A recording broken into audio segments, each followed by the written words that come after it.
Yes sir. हमारा आज का टॉपिक जो है वो डायनेमिक प्रोग्रामिंग में लॉन्गेस्ट कॉमन सब सीक्वेंस को देखना है।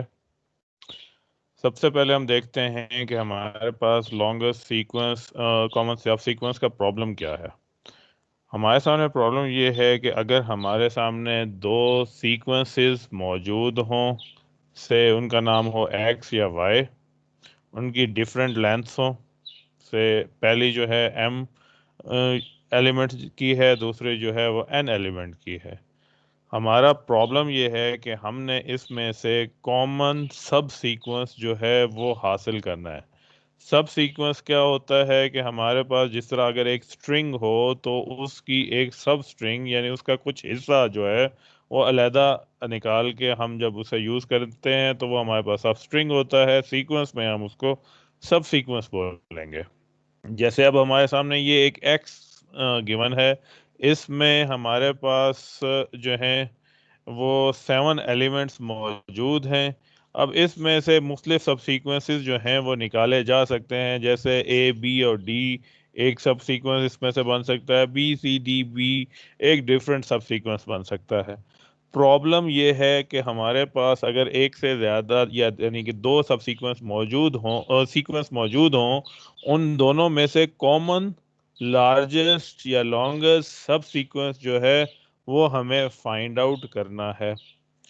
जैसे हमारे सामने ये सीक्वेंसेस की एग्जांपल मौजूद है, तो अगर हम देखें तो पहले वाले में ये बी और बी जो हैं ये हमारे पास कॉमन है, इसको हम राइट डाउन कर सकते हैं। फिर सी हमारे पास कॉमन है, फिर दूसरा बी कॉमन है, एंड देन ए। तो हमारे पास जो है एक तो फॉर्मेट ये बन सकती है। इसी तरह दूसरी साइड पे देखें तो हमारे पास यहाँ पे दो बी अगेन उसी तरह कॉमन है।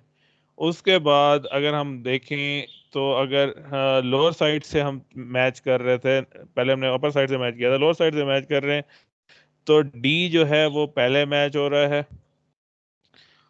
फिर ए मैच होगा, इसके बाद बी मैच हो रहा है। तो अब हमारे पास दो डिफरेंट सब सीक्वेंसेस आ सकते हैं। जैसे इसमें हमारे पास सीक्वेंस आ गया बी सी बी ए, और इधर हमारे पास सब सीक्वेंस जो आया वो हमारे पास आया B D A and B, और दोनों की लेंथ जो है वो 4 हैं। ये मुख्तलिफ तरीक़ेकार हो सकते हैं सब सीक्वेंसेस को फाइंड आउट करने के लिए। अब इसी तरीके से अगर हम कहें कि इन दोनों में बी सी ए भी कॉमन है, तो यस वो भी एक सब सीक्वेंस जरूर है, लेकिन वो लॉन्गेस्ट सब सीक्वेंस जो है एक्स और वाई का नहीं होगा, क्योंकि इससे लार्जर जो है लॉन्गेस्ट जो सब सीक्वेंस जो है वो मौजूद है और वो यूज नहीं किया गया। तो BCA जो है वो सब सीक्वेंस तो है, लेकिन सब लॉन्गेस्ट सब सीक्वेंस नहीं है। अगर हम ब्रूट फोर्स मेथड देखें, ब्रूट फोर्स मेथड में क्या होता है, ब्रूट फोर्स मेथड में हमने तमाम सब सीक्वेंसेस को चेक करना है। उन सब सीक्वेंस को चेक करने के बाद उनमें से जो लार्जेस्ट है हम वो पिक करें। अब अगर हमारे पास हम कहते हैं कि m एलिमेंट्स हैं एक सीक्वेंस के अंदर, तो हमें कितने चेक करने पड़ेंगे, तो हमारे पास जो चेक करने पड़ेंगे वो हमें 2 पावर m सब सीक्वेंस चेक करने पड़ेंगे। ये एक बहुत लार्जर अमाउंट बन जाती है। और अगर एक सीक्वेंस को यानी उसके तमाम एलिमेंट n हैं उनको चेक करते वक्त हमारे पास अगर सबको चेक करना है थीटा ऑफ n टाइम लगेगा, और हमारे पास टोटल जो सीक्वेंस सब सीक्वेंसेस हैं वो 2 पावर m है, हर एक के लिए n टाइम लग रहा है, तो टोटल रनिंग टाइम हमारे पास कितना लग जाएगा, वो n into 2 power m, that is a very large amount. अब हमारा टारगेट ये है इससे एफिशिएंट सॉल्यूशन बनाया जाए, इससे बेहतर सॉल्यूशन बनाया जाए। हमें इससे बेहतर सॉल्यूशन अभी लास्ट टाइम पे भी हमने देखा था, हमें हमें जो है डायनेमिक प्रोग्रामिंग इसमें हेल्प आउट कर देती है। अब डायनेमिक प्रोग्रामिंग हमें किस तरीके से हेल्प आउट करती है, हमने लास्ट टाइम भी कहा था कि हमें पहले वो कैलकुलेट कर देती है किसमें, रिकर्सिव के फार्मूलाज के अंदर। फिर हम उसे दो मेथड से काम कर सकते थे, normal dynamic sequence dynamic programming के तहत, यानी उसे हम बिल्कुल बेस केस से उठाएं और फिलअप करते चले जाएं। दूसरा तरीका मेमोराइज मेथड के तहत, जिसमें हम रिकर्सिव कॉल करें, लेकिन जब भी कोई कॉल की वैल्यू रिजल्ट आ जाए उसे टेबल में रख लें। तो हम पहले नॉर्मल डायनेमिक प्रोग्रामिंग का तरीकाकार देखते हैं। उस तरीकाकार में हमारे पास क्या है, हमें कुछ नोटेशंस हम बना लेते हैं कि हम किसी भी सीक्वेंस का नोटेशन जो हो, तो हम उसको किस तरीके से राइट डाउन कर रहे हैं कि एक्स आई की फॉर्मेट में लिख रहे हैं। तो हमारे पास एक्स आई से क्या मुराद हो जाएगा कि हम किसी भी एलिमेंट को कॉल करें तो एक्स वन या एक्स टू टिल एक्स आई तक हम उसको, स्मॉल एक्स आई तक हम उसे कॉल कर रहे हैं, और आई की वैल्यू 0 टू एम तक जा रही हैं अगर हमारे पास एलिमेंट्स जो है एक्स के अंदर एम है। इसी तरीके से हमने एक टेबल एंट्रीज बना लेनी है, जिसे हम से सी के टेबल नाम कह रहे हैं। तो उसके अंदर आई जे जो है वो रिप्रेजेंट क्या करेगा, वो रिप्रेजेंट करेगा कि हमारे पास length of the sub sequences, और वो किसकी सब सीक्वेंसेस होंगी, वो X I and Y J के हिसाब से। X I and Y J की जो टोटल लेंथ बन रही है, कॉमन लेंथ बन रही है, उसको यहाँ पे नोटेशन में हम प्रोवाइड आउट करेंगे। अब देखें हमारे इस केस में क्या क्या चीजें आ सकती हैं। तो हम डिफरेंट केसेस देखते हैं रिकर्सिव सॉल्यूशन बनाते वक्त। एक के दोनों टाइम पे हमारे पास वैल्यूज सेम आ जाएं, जैसे यहाँ पे दोनों वैल्यूज ई मौजूद है। अब इस केस में हमने क्या करना है, जो कॉमन सबसेक्वेंस के अंदर हमने अपेंड कर देना है इसको, जो हमारे पास लॉन्गेस्ट सब सीक्वेंस की एंट्री टेबल के अंदर मौजूद है, उसके अंदर हमने इसे अपेंड करना है। और अपेंड हम इसे किस तरीके से कर रहे हैं कि इसकी, हाँ, आई माइनस वन और जे माइनस वन की पॉइंट के ऊपर जो वैल्यू मौजूद हो, उससे एक एलिमेंट ऐड कर देना है कि आई तक, एक्स आई तक और जे और वाई की जे तक जो एंट्री इसमें मौजूद पड़ी हुई थी उसके अंदर एक ऐड कर देना है। दूसरा केस हमारे पास है जब ये दोनों बराबर ना हो, जैसे अब यहाँ पे, हाँ, हम मैच कर रहे हो, आंखों से चेक कर रहे हैं जी और डी मौजूद है, अब ये मैच ना हो रहे हो, तब हमारे पास हमने इसे क्या करना है, हमें मजीद दो सोल्यूशन प्रॉब्लम्स जो हैं वो हमें सॉल्व करने हैं। अब इसमें हमने क्या चीज सॉल्व करनी है कि हमने एक तो ये सॉल्व करना है कि इसमें क्या वैल्यू पड़ी हुई थी सी आई माइनस वन और जे में, और दूसरा सॉल्यूशन जो हमने फाइंड आउट करना है वो सी आई जे माइनस वन, यानी एक दफा आई में माइनस वन, दूसरी दफा जे में माइनस वन। अब जैसे इस सीक्वेंस में देखें, एग्जांपल में देखें, तो एक दफा आई में कम किया, ए बी डी जी था, इसमें से एक एलिमेंट जो है सब्ट्रैक्ट किया तो हमारे पास ए बी डी बन गया, और जेड बी डी जो वाई जे था वो पूरा का पूरा रहने दिया। दूसरी दफा एक्स वाले के अंदर कम नहीं किया, जे वाले के अंदर कम किया है, तो हमारे पास एक्स वाला जो है ए बी डी जी वो पूरा मौजूद है, और वाई वाले के अंदर से एक एलिमेंट जो है वो रिड्यूस हो गया है। अब इन दोनों को करने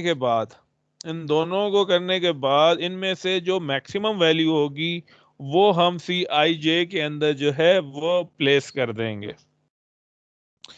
अब अगर हम इस बात को देखें तो हमें क्या पता लग रहा है कि हमारे पास जो ऑप्टिमल सॉल्यूशन जो है वो इंक्लूड क्या कर रहा है, ऑप्टिमल सॉल्यूशन किन के, सब प्रॉब्लम्स के, यानी इसका ऑप्टिमल सॉल्यूशन जो हमें मालूम करना है सी आई जे का, तो हमें सब प्रॉब्लम्स यानी कि सी आई माइनस वन जे और सी आई जे माइनस वन, इन ये सब प्रॉब्लम्स हैं, इनके ऑप्टिमल सॉल्यूशन मालूम होने चाहिए। यानी रिकर्सिवली हमें इनके मालूम होंगे, इनके ऑप्टिमल सॉल्यूशन मालूम होंगे, तब हम सी आई जे का जो हमारे पास ऑप्टिमल सॉल्यूशन होगा हम उसको हासिल कर सकेंगे। वही बात दोबारा कर रहा हूं कि हमें to find longest common subsequence of X Y, तो हमें क्या करना है, हमें फाइंड करना है longest common sequence between X और वाई के अंदर से एक कम, या फिर एक्स में से एक कम एंड वाई। यही बात, एक दफा एक्स में से कम और जे, दूसरी दफा वाई में से एक कम और जे, इनके सब कॉमन हमने निकालने हैं, लॉन्गेस्ट सब सीक्वेंस निकालने हैं। और इनके कॉमन सब सीक्वेंस निकालने के बाद इनमें से जो सबसे लार्जेस्ट हो उसको हमने रिजल्ट के तौर पर प्रेजेंट करना है। अब ये क्योंकि बार बार हमारे पास कॉल होगा तो ये हमारे पास हम कहते हैं कि ये ओवरलैप करते हैं। नॉर्मल रिकर्सिव के अंदर हम ये अज्यूम करते हैं कि ओवरलैपिंग नहीं है, सब प्रॉब्लम में हम बार बार कैलकुलेट करते हैं। तो हमने यहाँ पे चीज जो नोट की है वो ये कि हमारे पास प्रॉब्लम्स जो हैं वो ओवरलैप करते हैं, बार बार अकर करते हैं। डायनेमिक प्रोग्रामिंग हमें हेल्प आउट करती है कि हम वो वैल्यू स्टोर कर लें एक दफा, तो फिर दोबारा अगर वही वैल्यूज की कॉल हमारे पास आती है तो हमें वो दोबारा से कैलकुलेट करने की जरूरत नहीं, हम टेबल में से उसकी वैल्यूज हासिल कर सकते हैं। अब इसको हम सॉल्व किस तरीके से कर रहे हैं, तीनों बातों को हम राइट डाउन करके अगर देखें तो हमारे पास पूरी इक्वेशन जो बनती है, स्ट्रक्चर बन रहा है इसमें, तो क्या है कि जब हमारे पास आई या जे दोनों में से कोई एक जीरो हो तो रिजल्ट जीरो हो, कि हमारे पास वाई 1 से n तक है, एक हमने रिड्यूस करके जीरो से लिखा हुआ है, तो एक भी वैल्यू जीरो हो, अगर y जीरो हो तो जीरो हो जाए, और अगर x वाले में से कोई वैल्यू जीरो है तो वो जीरो हमारे पास हो जाए। तो हमने टेबल की एंट्रीज में सबसे पहले ये राइट डाउन किया है। दूसरी एंट्री जो हमारे पास है वो ये कि अगर हमारे पास xi और yj कि हम अगर इस टेबल में मैचिंग कर रहे हैं x1 और y1, x1 और y2 के दरमियान में, तो अगर वो दोनों बराबर हो जाएं तो हमने क्या करना है, एक दफा x-1 उधर वाली वैल्यू और एक दफा j-1 यानी ऊपर साइड पे चेक करें उधर वाली वैल्यू, इन दोनों में हम करें तो हमारे पास ये वैल्यूज जो आएंगी वो कौन सी पॉइंट बनेगी, ये हमारे पास डायगोनल बन जाएगा। इस पोजीशन के ऊपर वैल्यू जो है वो अगर हमारे पास जो भी वैल्यू मौजूद है उसमें से एक ऐड करके हमने वैल्यू प्लेस आउट करनी है।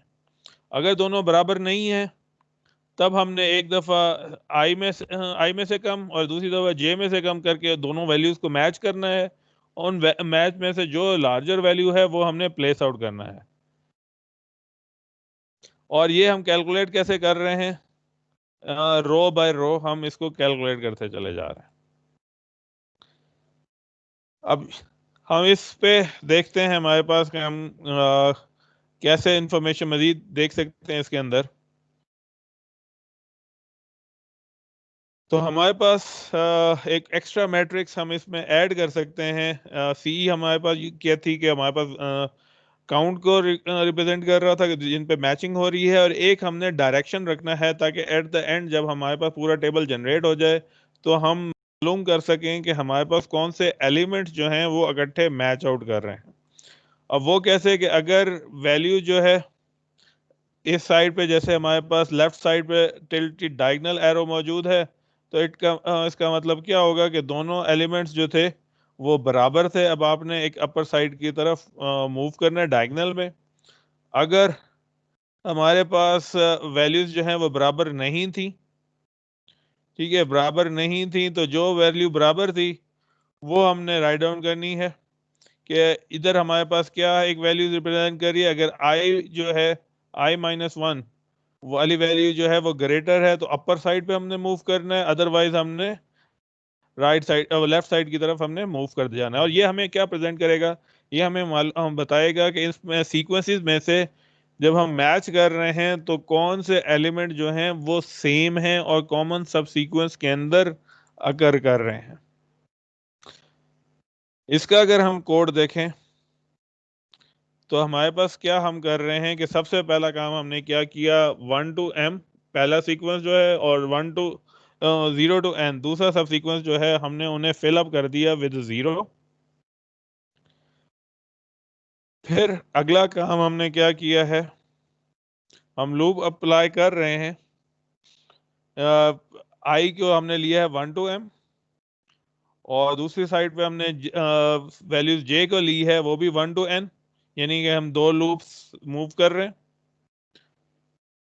दोनों के अंदर चेक कर रहे हैं कि अगर हमारे पास एक्स आई और वाई आई बराबर है, जैसे हमने पहले एक अपने स्ट्रक्चर में कहा था दोनों बराबर हैं, तब आप क्या करेंगे कि आपने एक डायगोनल पीछे यानी i-1 और j-1 पीछे करके जो भी वैल्यू मौजूद हो उसमें +1 करना है, और एरो जो है वो हमारे पास डायगोनली एरो आ जा रहा है। ये हमारे पास केस 1 हो गया जो भी हमने देखा था। इसी तरीके से हम बाकी दूसरा केस अप्लाई आउट कर सकते हैं कि अगर ci-1j हमारे पास कम है तो अपर एरो, और वैल्यू जो है वो हमने अपर साइड से पिक करके प्लेस आउट करनी है, क्योंकि वो मैक्सिमम वैल्यू मौजूद है। अगर मैक्सिमम वैल्यू जो मौजूद है वो इसके ऑपोजिट कंडीशन में है कि हमारे पास जो वैल्यू लार्जर वैल्यू आ रही है वो ci वाली साइड की तरफ से आ रही है, तब हमने लेफ्ट साइड का एरो हमने यहाँ प्लेस करना है और वो वैल्यू ci के अंदर प्लेस आउट करनी है। ये हमारे पास केस नंबर 2 बन जाएगा। जब ये तमाम लूप्स जो हैं वो कंप्लीट आउट होती हैं तो एक्चुअली हम दो टेबल जो हैं वो रिटर्न बैक कर रहे हैं, एक टेबल सी और एक टेबल बी का। अगर इसमें हम देखें तो हमारे पास दो लूप्स हैं, एक लूप हमारे पास m तक मूव कर रही है और दूसरी लूप हमारे पास n तक मूव कर रही है। तो ओवरऑल टाइम जो इसको कैलकुलेट करने में लगेगा वो हमारे पास m इंटू n कैलकुलेट करने में लगेगा। अब हम जरा दो सब सीक्वेंस जो हैं उनको हम देख लें। अब उनके ऊपर हम ये सारा टेबल एल्गोरिथम जो है वो परफॉर्म करते हैं। सबसे पहला काम हमने क्या किया कि ये पहली दो एक रो और एक कॉलम जो है उसको हमने 0 से फिलअप कर दिया। अब नेक्स्ट फिलअप हमने पहली रो फिलअप करनी है, तो हम क्या कर रहे थे कि अगर हमने चेक करना है कि अगर ए और बी, क्योंकि ए और बी दोनों पे वैल्यूज मतलब ये x1 और y1 दोनों पे वैल्यू जो है वो सेम हो, यानी x y y j बराबर हो, तो हमने इसे i-1 और j-1 डायगोनल में जो वैल्यू पड़ी हुई है उसे एक प्लस करना है। अगर नहीं है तो फिर हमने इससे पीछे एक और इससे ऊपर एक, इन दो वैल्यूज को देखना है, उनमें से जो मैक्सिमम हो उसको हमने यहाँ पे प्लेस कर देना है। अब यहाँ पे ए और बी दोनों बराबर नहीं है, तो इसमें क्या होगा, हमें रखना है वैल्यू इनमें से बराबर नहीं है, तो हमारे पास केस जो है इन दोनों को मैक्सिमम कैलकुलेट करना है। इन दोनों पे वैल्यू 0 0 है तो मैक्सिमम इधर 0 ही रहेगी। अब इधर क्योंकि हमने ग्रेटर इक्वल टू का साइन लगाया था, तो हमने इक्वल की वजह से इधर अपर साइन पे ही अप्लाई आउट कर दिया। फिर ए और डी मैच होंगे, ए और डी मैच हो रहे हैं तो इधर भी डिफरेंट है, तो हमने डायगोनल में मैच आउट करना है। और इस डायगोनल में अगर हम देखें तो हमारे पास फिर दोबारा वही होगा, कोई नहीं है अपर साइड पे, हमारे पास 0 आ जाएगा। थर्ड, फिर ए और सी है बराबर नहीं है, इस डायगोनल में मैक्सिमम कैलकुलेट करना है। अब अगला टर्म जो आ रही है तो हमारे पास ए और ए दोनों सेम है, तो सेम हमारे पास ये सेकंड केस यहाँ पे बन रहा था। अब ये हमें कहता है कि इसमें ci-1 और ji-1 दोनों पे चेक करें, तो ए xi से कम करें तभी हम अपर साइड पे, और j-1 में कम करें तभी अपर साइड पे। हमारे पास ये पोजीशन बन रही है। अब इस पोजीशन पे हम देखें जो भी वैल्यू मौजूद हो उससे +1 कर देना। अब यहाँ वैल्यू 0 है, अब हमने 1 ऐड किया और डायरेक्शन जो है वो हमने इस सी की तरफ रखा हुआ है कि ये हमारे पास डायरेक्शन इस तरीके से जाएगा। नेक्स्ट अगेन, अब ए और बी है डिफरेंट है, तो अब हमारे पास ये डायगोनल फिर जिसमें एक j-1 करते हैं तो हमारे पास अपर साइड पे चला जाएगा, i-1 करते हैं तो हम इधर लेफ्ट साइड पे जाते हैं। अब इन दोनों में से जो मैक्सिमम है, मैक्सिमम जो है जिसमें हमारे पास i-1 हुआ था, और मैक्सिमम जिसमें हमारे पास इस साइड पे हम मूव किया था उसमें से हमारे पास ये 1 वैल्यू मौजूद है, तो हमने यहाँ पे इन दोनों में से मैक्सिमम जो है वो 1 है, तो हमारे पास ये वैल्यू 1 आ गई है। अब नेक्स्ट फिर दोबारा ए है, यहाँ पे भी ए है, तो इन दोनों में से ए है तो हम कैलकुलेट करें। अब हमें दोबारा ये वाली कंडीशन आ गई है, तो हमने डायगोनल में इस साइड की वैल्यूज जो भी मौजूद है वैल्यू उसको एक ऐड कर देना है, तो हमारे पास 1 आ जाएगा और एक अपर साइड पे आ गया। सेम अब नेक्स्ट रो फिलअप करनी है। बी और बी है, सेम है। इसकी डायगोनल में बैक साइड का डायगोनल आप देख रहे हैं, 0 वैल्यू है तो 1 आ जाएगा। बी और डी, बी और डी दोनों सेम नहीं है, तो हमने इस फॉरवर्ड डायगोनल की तरफ देखना है इसमें। तो इसमें मैक्सिमम जो है वो 1 है, तो हमने इधर 1 लिख देना है और एरो इस साइड की तरफ है। और फिर इधर हमारे पास बी और सी है, हमारे पास ये वाली वैल्यू लार्जर थी।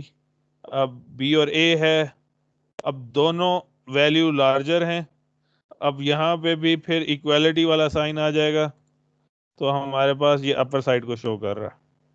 और फिर अब इस दफा फिर हमारे पास आया है बी एंड बी, दोनों यहाँ पे क्या है, सेम है। हमने बैक डायगोनल को देखना है यहाँ पे, और इधर हमारे पास वैल्यू 1 है, तो हमने उस 1 के अंदर ऐड कर देना है, तो हमारे पास ये 2 होगी। और फिर बी और ए है, इस फॉरवर्ड डायगोनल को आप यहाँ से देखेंगे, इसमें से जो लार्जेस्ट है तो लार्जेस्ट 2 है, यहाँ पे वैल्यू आ जाएगी। सेम सी के लिए हम करेंगे, सी और बी डिफरेंट, तो फॉरवर्ड डायगोनल को आप देखें, और ये हम आगे सारा इस तरह फिलअप करते जाएंगे टिल हमने सारा लास्ट तक फिलअप कर लिया। अब हमने इसमें से अब जो क्या नेक्स्ट करना है, हमने कंस्ट्रक्ट करना है लॉन्गेस्ट कॉमन सीक्वेंस, कि हम उसमें से कैसे देख रहे हैं। तो वो हमें बी में से वैल्यूज कैलकुलेट करनी थी, और बी क्या थे, हमारे पास एरोज थे। अब हमने इन एरोज के अंदर जो है वो इस डायगोनल वाले एरो को जो है वो देखना है, क्योंकि वो हमें रिप्रेजेंट करेगा कि यहाँ पे वैल्यूज जो थी वो सेम आ रही थी। सबसे पहले हम यहाँ देखें, ये 4 है लेकिन ये अपर साइड पे जा रहा है, हमारे पास इंपॉर्टेंट नहीं। ये 4 है जहां से एरो जो है वो डायगोनल में है, तो इसका मतलब है कि यहाँ पे वैल्यूज कॉमन है। तो हम यहाँ देखते हैं कि हमारे पास ए और ए जो है वो कॉमन है, ये हम राइट डाउन कर सकते हैं।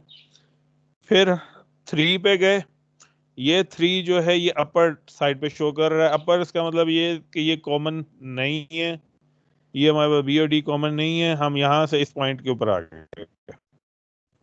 अब 3 पे, इस 3 के ऊपर फिर एरो जो है वो डायगोनल में है, तो यहाँ पे भी रिप्रेजेंट हो रहा है कि दोनों जो हैं वो सेम आ रहे हैं। तो सेम बी हमारे पास मौजूद है, तो इसका मतलब है इस पहले हमने ए लिखा था, अब ये बी भी जो है ये लॉन्गेस्ट सब सीक्वेंस के अंदर हमने ऐड कर दिया। इसके बाद हम यहाँ से एरो की वजह से यहाँ पे आए, तो हमारे पास ये अब पॉइंट जो बन रहा है, इसमें एरो जो है वो लेफ्ट साइड पे जा रहा है, इसका मतलब भी है सेम नहीं है। इससे आगे इधर आए, तो यहाँ पे 2 जो है, यहाँ पे हमारे पास एरो जो है वो फिर डायगोनल में है, और फिर इसका मतलब है कि यहाँ ये वाला जो पॉइंट है ये सेम। तो ये कौन सा सेम है, ये सी सेम है। तो हमने अब तीसरा एलिमेंट भी लॉन्गेस्ट सब सीक्वेंस में ऐड कर दिया, पहले ए, फिर बी, फिर सी। अब ये इस डायगोनल से हम इस पॉइंट पे पहुंच गए, यहाँ पे भी एरो लेफ्ट साइड पे है, इट मींस कि ये कॉमन सीक्वेंस में नहीं आ रहा, लॉन्गेस्ट कॉमन सीक्वेंस में। तो इसने जिस तरफ डायरेक्शन दी है हम इस पॉइंट पे आ गए। अब 1 पे फिर डायगोनल पे हमारे पास मौजूद है, तो हमने ये भी ऐड कर दिया, और इससे आगे जाएं तो फिर हमारे पास 0 हो जाता है।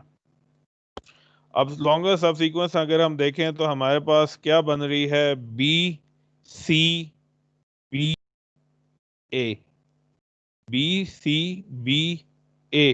तो ये हमारे पास लॉन्गेस्ट सब सीक्वेंस जो है वो जनरेट आउट हो गई।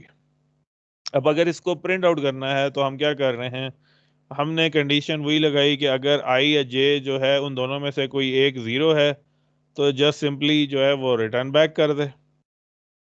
अदरवाइज है कि अगर है तो टेबल की जो वैल्यू है उसको हमने प्रिंट आउट करना है, और उसमें फिर वही वैल्यूज हम पास ऑन कर रहे हैं कि हमारे पास एक्स i-1 और j-1, ताकि हम नेक्स्ट वैल्यू को फाइंड आउट कर सकें। हमने एरो को हमने चेक कर लिया था, इसको हम प्रिंट की तरफ लेके जा रहे थे, और यहाँ पे हमने जब ये यहाँ से रिटर्न दोबारा हमारे पास आ जाए तो हमने एक्स आई की वैल्यू जो है उसको प्रिंट आउट कर देना। अगर ये कंडीशन की जगह एरो जो है वो डायगोनल में होने की जगह अपर साइड पे डायगोनल हो, तब हमने क्या किया, हमने i-1 एक डिक्रीमेंट किया, वही दोबारा हमने रिकर्सिव कॉल की है, i-1 एक कम किया है, लेकिन इस दफा हमने वैल्यू को प्रिंट आउट नहीं किया। फिर उसके बाद हमारे पास, अगर हमारे पास एल्स में आए, एल्स पोजीशन हमारे पास थोड़ी चेंज हो रही है कि अगर हमारे पास पोजीशन जो है वो लेफ्ट साइड पे है, तब हमने i-1 कम करने की जगह j-1 जो है वो कम किया। और हमारे पास ये पूरा जो कॉल स्टार्ट हुआ था वो बिल्कुल आखिरी कोने से जो है लेंथ ऑफ एक्स और लेंथ ऑफ वाई पोजीशन से स्टार्ट किया। तो जब हम ये राइट डाउन करते हैं तो ये सारे प्रिंट एक्स आई जो हैं वो हमारे पास राइट डाउन हो जाते हैं। अब पिछली एग्जांपल में हम अगर देखें तो हमारे पास जो राइट डाउन होंगे वो फिर इसी तरीके से होंगे, बी सी बी ए।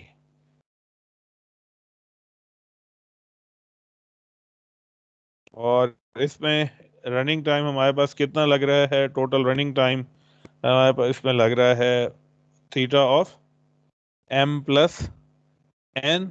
अब इनमें से जिस पे लार्जर वैल्यू आएगी ये टोटल टाइम उसके बराबर हो जाएगा। वैसे m प्लस n है, लेकिन हम एक्सपेक्ट करते हैं कि एक लेंथ जो है वो काफ़ी लार्जर होगी एज कम्पेयर टू दूसरे। अगर हो तो हमारे पास थीटा ऑफ सेम वैल्यू बन जाएगी। अगर दोनों तकरीबन तकरीबन बराबर हैं तो सिंपली m प्लस n के बराबर जाएगी। और ये m प्लस n के बराबर क्यों जाएगी, क्योंकि जब हम ये मूव कर रहे हैं तो हमारे पास क्या हो रहा है, एन टाइम हम एक साइड पे मूव करना है और वाई साइड जो है हमने पूरा मूव करना है। हम अगर ये m इंटू एन होता, अगर हम ये सारे एलिमेंट जो हैं वो चेकआउट कर रहे होते, लेकिन हर दफा हम सिर्फ तीन एक्शन में से कोई एक एक्शन लेते हैं, या अपर साइड पे जा रहे हैं, डायगोनल में जा रहे हैं, या लेफ्ट साइड में जा रहे हैं, तो हमारा एक्शन जो है वो सिर्फ एक इसमें से परफॉर्म हो रहा है। और इस वजह से हमारे पास ये इसकी टोटल नंबर ऑफ ऑपरेशंस जो हैं वो डिक्रीज हो जाते हैं। क्लियर है ये सबको?